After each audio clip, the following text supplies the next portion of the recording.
I'd like to spend a moment to stress this line here because it's easy to get caught. So you have to keep in mind that all the tests here are run in a sequential order. You see here kettle temperature takes on the value 96 and then it's checked against 95. Now because 96 is greater than 95, this test is successful and therefore the code prints brew English breakfast.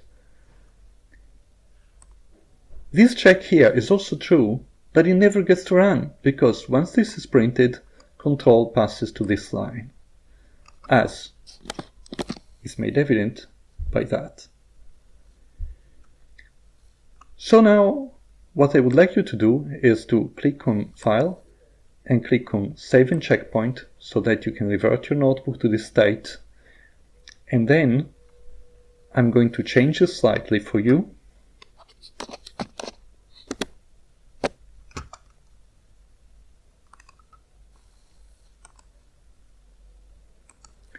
So here it goes. I'd like you to change the code to look like this. You see I've changed the temperature to 93 and I've put this test first.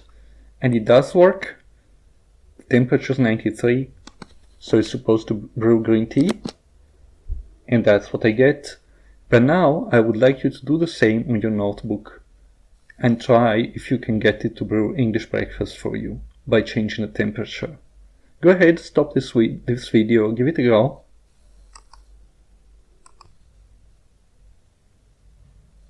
So I hope you've taken the time to actually do it. And you probably have seen that it's impossible to get this code to print brew English breakfast. The reason for that is that any temperature that is above 95 and therefore suitable for English breakfast tea is also above 90, and therefore this would print drinking tea.